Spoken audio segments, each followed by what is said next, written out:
So good morning, everyone. So imagine that you're walking down a street and toward you is coming a stranger. I think we have two options as to how, well, maybe more than two, but there are two main options as to how we're going to respond to that stranger. If we're filled with fear, we could go away. You're different. If we're filled with love, we could lean into the person and say, you're different. I'm open to learning from you. I'm open to learning what I don't know. I believe we vacillate between these two types of responses to people who are different, to strangers, to people that show up in our lives. And this month, we're looking at the theme of embracing diversity in oneness. I'm Reverend Bonnie, the community spiritual leader here, and it's always my pleasure to kick off whatever that theme is for the month. And I took that scenario out of July's Science of Mind magazine. I altered it a little bit, but it was from an article written by Julie Mierau about Mark Nepo. And I started to think about this topic of diversity and what was I going to say. And I realized that I really talk about that a lot. I talk about oneness and how it expresses in diverse ways. I talked about it in quite a lot of depth last month. And so I figured by now you all are going, okay, Reverend Bonnie, we get it. The one expresses as the many. And so I thought, well, what do I have that's new to say about that idea? And then I thought, maybe it's time to look at diversity and see how we get unity out of diversity, or if we even can. How do we bring unity back into fractured friendships, possibly even divorced partnerships, into our families that might have spread out and gone in diverse places in the country or around the world? How do we look at communities that are diverse and find unity within them? How do we find unity and bring unity to our nation and to our world? And does embracing diversity create unity? And if it does, how does it do that? Many years ago, I was working for an agency that required that I go to a diversity training. And at that point in my life, I felt like, hey, I'm pretty versed in diversity. I'd studied all kinds of people. I'd studied all kinds of religions. I believed in equality. I felt like I didn't see any difference between me and people of color or people with disabilities. I mean, we all want the same thing, right? Don't we say everybody bleeds red? And so I felt like I was going to go to this workshop, and it was going to be more of a formality and less of something that I would ever get to learn anything from. So imagine my surprise when the workshop leader started the morning by saying that those attitudes that I came to that workshop with, the attitude that we're really all the same, I don't see any difference between us, that it's okay to think about us all as a big melting pot, and I could even say I'm colorblind. We've all heard those phrases. When he told me that that creates more separation than it does unity,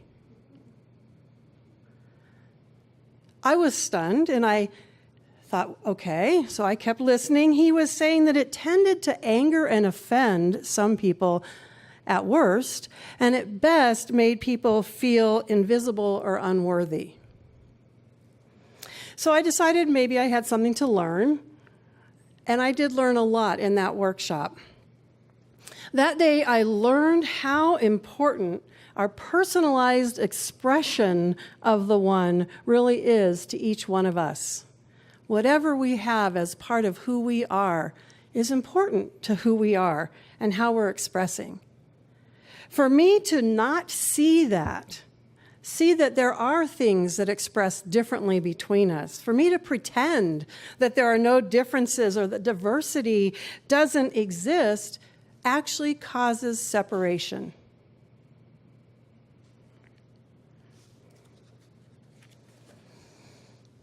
Instead, what was taught to me is the importance of recognizing and acknowledging and learning about and celebrating our unique expressions of that one. And when we do that, that's what actually creates unity. And that's what I wanted to do. I wanted to feel that connection with other people. I wanted to see unity in the world. But I had to first acknowledge that there were things that could be different between me and other people. And not just acknowledge it, but learn to celebrate those differences. When I think about diversity and unity in one sort of picture, what comes to mind for me often is the body and how our body works. And I know I use that as an analogy a lot, but let's go there once again. And think about the difference between the heart and your hand. Think about the difference between your feet and your lungs, your heart and your lungs. Think about all the different aspects of our body and how they outpicture the different jobs that they do, the different ways they express, but they're basically made out of the same stuff, and they're all part of the one body that's expressing as me or as you. So how would life look if my hand was afraid of my foot?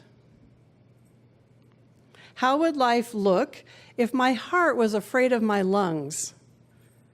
Or if any part of my body said to the other part, "You're different, so go away." Yeah, we'd be in trouble, wouldn't we? I often think that it's fear that wants us to all express identically, to be the same. We want everything or everyone to be like us, or at least like someone we admire if we don't admire ourselves. Fear is what creates in us that desire for uniformity. But we know that Ernest Holmes said that there's unity without uniformity. So how do we experience that? And how do we live that principle?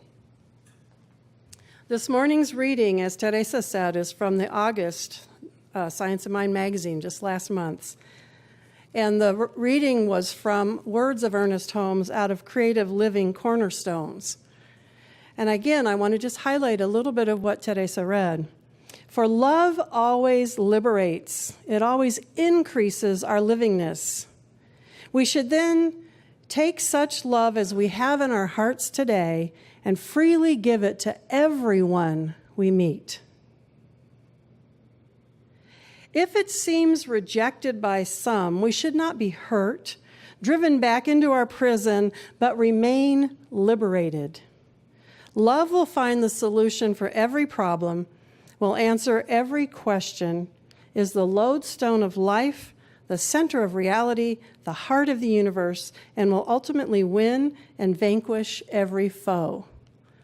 So right there is the first piece about how it is we can live in this world that expresses so diversely. And that's by bringing our love to every single person that we meet. Last month, I shared my experience of going into an Ohio prison. And the reason that I was there was to see a play that was being put on by the men that were incarcerated in there. And after I talked last month, several people asked me, well, what was the play they did? And what did they talk about afterward? What did you get to learn from them? And I had originally intended to talk about that experience in this month's talk, and then it just cropped up in last month. So the play was actually Trojan Women. It's a play that only has one part for a man, and all the other parts are women. So I heard a little surprise there. Incarcerated men putting on the play Trojan Women. And of course, getting to the place where they were willing to do that took a little work on the part of the person who was going to be helping them and directing them in this play. And this is what she said. When I pitched this project to Jesse's Theater of Conviction class in December, it was a hard sell. It was not until later that I realized I had invited the ensemble to not only engage in ancient tragedy, but a text and artistic approach that required extreme vulnerability. I continued to pitch and pray. And over the past 6 months of research, questions, rehearsals, and changes, the story and our approach took shape. I'm deeply grateful for the trust, commitment, and artistry of each performer, my fellow collaborators. And after the play was done, when the guys were asked, well, what was it like? What did it take to get you to take on that role? One of the men said, well, we drew the line at wearing women's clothes. We were not going to do that. And they spent a lot of time talking about it and processing the roles and thinking about what it was they were expressing through those roles. And the conclusion, she wrote, was, through our work, we hope to revolutionize the story of Trojan women, transforming gender stereotypes and cultural norms in an effort to negotiate and reflect upon the human, not the male, not the female, but the human condition in time of tragedy. In a story ridden with grief and loss, we uncovered moments of honor, light, and resilience. For life means hope. Onwards we must go. So again, imagine this being put on by a group of men who are incarcerated in an Ohio prison.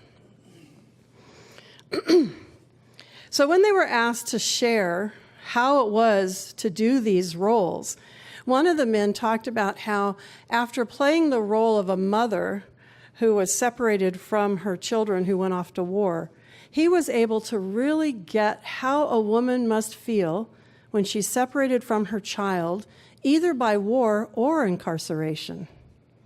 He was able to bring that home.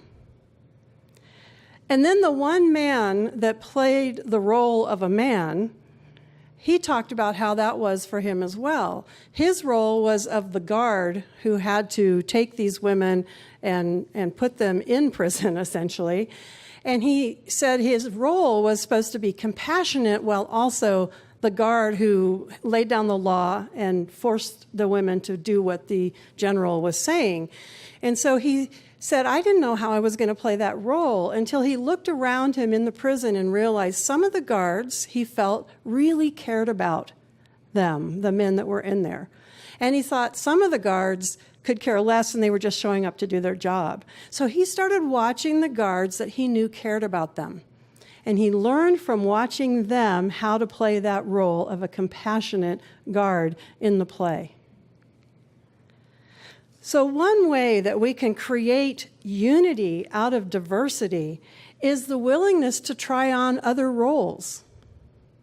The willingness to try on things that we've never experienced before. One of the things that these men said is that they had never, if you had said to them outside before they got into the prison, oh, you're going to play the role of a woman in this play, they were like, this would never have happened. And especially the role of grieving women.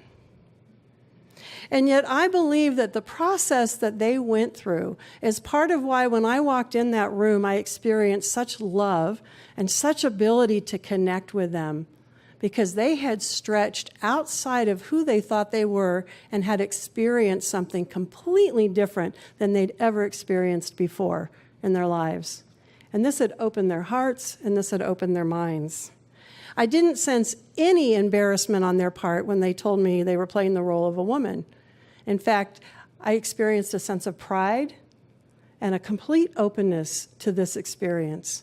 It was amazing. Like I said last month, it was just absolutely amazing. I know that we've all heard it said, if you want to experience somebody else's life, you need to walk a mile in their shoes. But how often do we really get the opportunity to do that?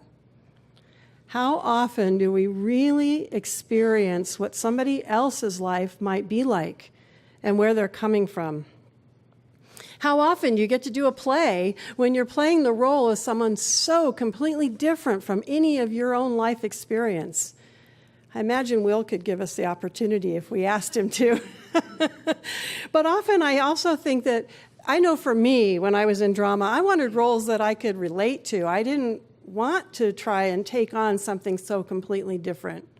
And so for us to do that, for us to be willing to open to an experience and act it out, walk in those shoes, is something that we don't often have the opportunity to do. We say that we believe we are all one. And not just we, the whole world, every being that's expressing on this planet. We say there's unity without uniformity. And we say we want to understand each other and what other people are experiencing, that we do want to walk a mile in someone else's shoes. And yet I think it's really, really, really hard for us to bring into our personal life experiences what Reverend David Alt said in this Science of Mind magazine, what he called behavioral compliance. And that was a term I had never heard before. And he had an entire day's meditation based on behavioral compliance. And in here he says, hypocrisy is lazy. Living in word-deed compliance takes work. Too often the lack of behavioral compliance with our us and them dialogue is layered in laziness. We're not interested in inquiring about another's life, path, or circumstance. We're just too different, and it's inconvenient and even threatening to our worldview. Anyone geographically, sexually, racially, religiously, or politically different becomes the convenient scapegoat for our upset. And then he had a quote that he had written years prior to writing this. Many would like to have a dog, but upon having one, it's clear that what they really liked is the idea of having a dog. Upon having one, it's clear that what they really wanted was just to live out that idealized experience. Many would like to have a conscious spiritual life. When presented with the possibility, it's clear that what they really like is the idea of a conscious spiritual life. And he concludes with, what will be the tipping point for our species to evolve from wishing things were better to uncovering and recognizing the better that is already here? It rests with renewal to behavioral competence. So there's a new term for us, behavioral competence. So I took that and applied it to this idea of oneness. I think we all like the idea that we're all one, but how do we have behavioral competence in relationship to that belief or to that idea that we really like? He had also quoted Ernest Holmes as saying, our whole concept is partially based on the theory that whatever appears to be wrong is not wrong in itself, but is the wrong arrangement of what is right.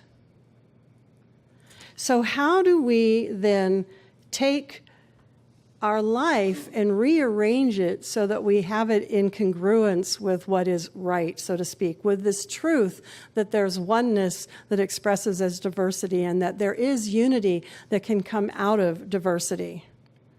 To truly embrace diversity and oneness is more than tolerating difference. It's more than enjoying a beautiful ideal that we can say we believe in, that's a principle that we have. To fully embrace it is to have behavioral competence. Actions that support our beliefs.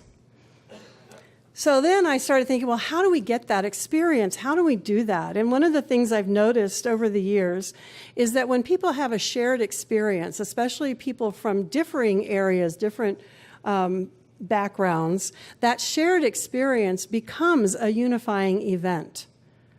That there's something about doing something together that brings about that unity.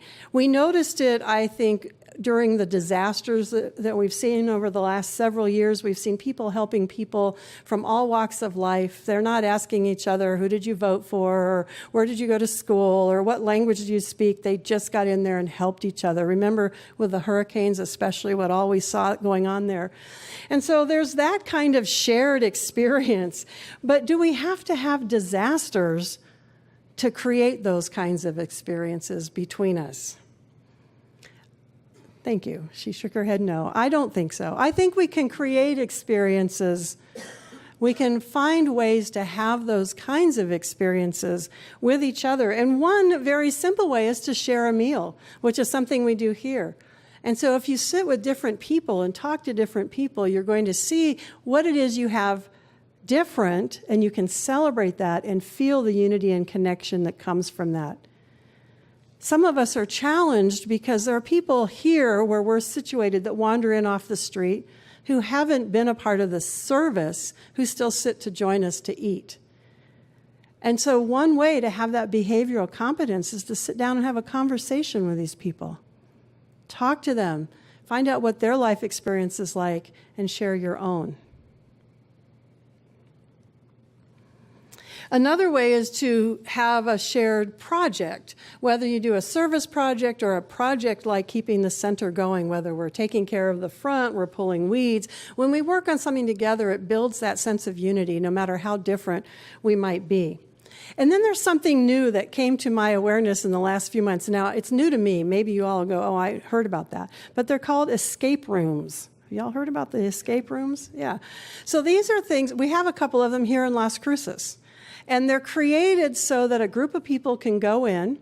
They have clues they have to follow to get themselves out of the room, and they're given an hour or two to complete this project together. Offices are using them to build unity between workers. Families do it for fun, and it builds unity between the family members, and a group of friends can go in and do it. So there's another way to it's sort of an artificially set up experience, but you're still having that experience of working together, figuring out the clues and getting yourself out of the room. And so it's kind of playing while also building that unity. So take some folks in there that you don't know well and see how close you feel after that kind of an experience. Then, of course, there's doing a play, like the gentleman in the prison got to experience, or doing a performance of any kind together. I was thinking about Onefold, multi-generational. How do we learn to communicate across generations? Join Onefold, sing with people of different generations and experience and learn from them and develop that unity that can take place there across people that you don't know and multi-generations. Essentially, we're consciously moving toward the people then that we might see as different. And as Reverend Matasco said in here, if we might even perceive them as enemies. And he used a quote from Desmond Tutu, the former Archbishop of Cape Town, South Africa.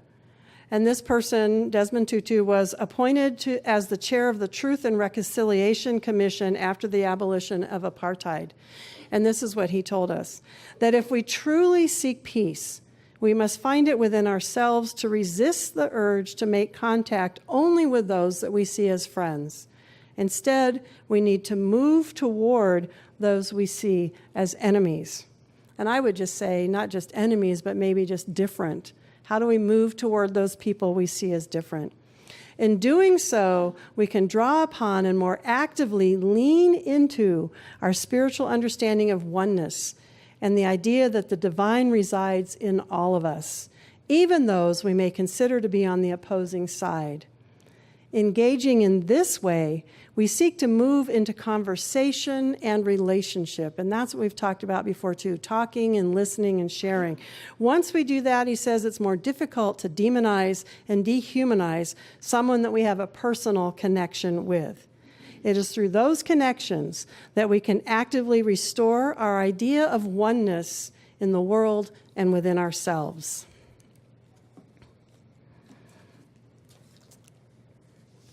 So, when we lean in, when we allow ourselves to move towards someone who's different or who we might even consider an enemy, fear can arise. That's sort of a natural thing that happens within us. Fear can arise. So I believe it is also important to recognize that. And as the author of Magic of the Soul, this is the book we just did for a class, he talks in here about the importance of embracing our dark side, embracing the parts of ourselves that we don't necessarily like. And again, I'm sorry I'm reading, but this, I thought his words were perfect. He says, if we are in denial of our darkness and see ourselves as only light, we will separate ourselves emotionally from anyone in whom we see darkness or weakness. Think about that. Our idea is to bring about unity. But if we see ourselves as that great light out there shining, and we don't recognize our own dark side to ourselves, those things that come up, whether it's fear, anger, resentment, the stuff that we don't like, if we don't embrace that, how can we embrace it in other people? He then says that when we recognize our own darkness, we connect with the darkness in others, and we are empowered to heal both. The recognizing our light is the magic of the soul. Embracing our darkness is the magic of being human. Both are important on this journey we call life. And so I thought about it and realized that that's embracing the diversity within ourselves. So we start there. All the different ways we express. As we embrace that within ourselves, how much easier it is to embrace the diversity in the world around us and in the people we see around us. And then we can be grateful for every aspect of our life that's created who we are. And then that leads me to my last thought about how it is we can find unity in diversity, and that's through gratitude. Through being grateful. Doesn't it make sense that the heart be grateful to the lungs? Think about that relationship. Doesn't it make sense that our hands are grateful to our feet? And so, as I was thinking about it, I thought, how do we then practice gratitude in this unique expression of oneness? So as we lean into those who are different from us, we don't necessarily have to say it, though I think it's fine to say it, but we can at least think, you're different than me, but I'm grateful for who you are. I'm grateful for how you are expressing in the world. And as we move into that space of gratitude, that's going to shift us out of fear. That'll shift us a little closer to the love that we want to share with the world. So my final thought is, how then can this idea of oneness benefit the lives that we have here and the lives of people in our life and those that we meet? How can we take this idea and turn it into something that can serve others? How can embracing diversity within oneness be a gift that we can give the world? What do we have to offer our families and our communities? What do we, I'm talking those of us sitting in this room today. I took these words from Rabbi Shapiro. There are exceptions, but most religions, even liberal ones, cling to us and them. If religion is to move us forward into the 21st century rather than backward into the 12th, it will have to erase us and them in favor of all of us together. And I believe that that's what Holmes was all about. All of us together. All of us beyond this room and around the world. Expressing unity through the splendor of diversity. Our gift to the world is bringing behavioral competence and behavioral compliance into this principle and into this teaching when we meet anyone, as we meet other people out in the world. We can know, we can feel in our hearts, we can think, and we can even say, I am open to learning from you. I am grateful for who you are, and we are in this together. And so it is.